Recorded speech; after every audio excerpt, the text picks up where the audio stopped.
سرکدہ جو تھا موذی بیماری میں مبتلا، اس کی تفصیل بتاتا ہوں۔ شہباز شریف کے خلاف عدم اعتماد کی تیاری میں تحریک انصاف کیا کر رہی ہے، اس دفعہ جو پلاننگ ہے اس میں احتجاجی تحریک ہوگی یا لانگ مارچ ہوگا۔ ڈاکٹر یاسمین راشد کی آج رہائی کیوں نہیں ہو سکی، سابق گورنر عمر چیمہ کے بارے میں بھی تشویشناک خبریں، اور اغوا برائے بیان میں اس دفعہ کمپنی اپنے ہی تجربے میں پھنس گئی،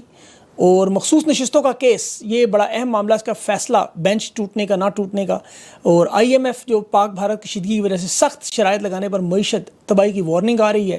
اور بھارت کی پاکستان میں پہلگام واقعے کی ایک اہم شخصیت کو سندھ میں ٹارگٹ کیا گیا ہے، وزیرستان میں ڈرون حملے میں معصوم بچوں کی شہادتوں کا بھی اطلاعات ہیں، اور اسحاق ڈار آج چین کے دورے پر، افغانستان کا کردار اس میں بڑا اہم، اور امریکہ کا یہ دباؤ اس دورے کی کیا اہمیت ہوگی، اور اس کے علاوہ سعودی عرب اور ایران کے تعلقات میں 10 سال کے بعد ایران میں پروازیں شروع ہوئیں، اور ابھی ایک اور خبر جو حکومت کی طرف سے مزید یوٹیوب چینل بین، عمران ریاض، صابر شاکر، صدیق جان، شہباز گل، نورانی وغیرہ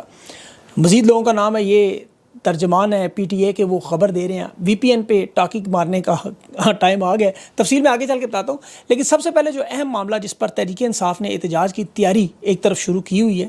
اور دوسرا جو اہم اجلاس ان کا آپ کو پتہ ہے ابھی جو علی امین گنڈاپور اور خان کی بہنوں کی شرکت بھی جس میں ہوئی، علی امین گنڈاپور کے ساتھ جو پارٹی کے علاوہ بھی جو وقتی معاملات ہیں وہ بھی بہت سارے حل و نئی خبریں آ رہی ہیں، تحریک انصاف اپنی صفوں میں درستگی بھی کر رہی ہے، جنید اکبر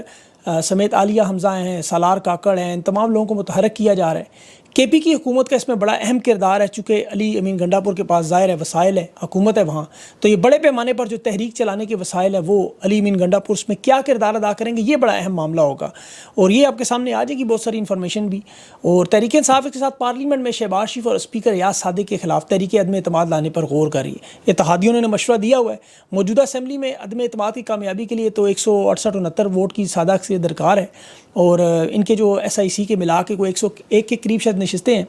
حکومتی اتحاد میں 236 نشستیں اس وقت موجود ہیں، اور انہیں ظاہر ہے یہ 68 یا 70 کے قریب جو اراکین کی حمایت چاہیے۔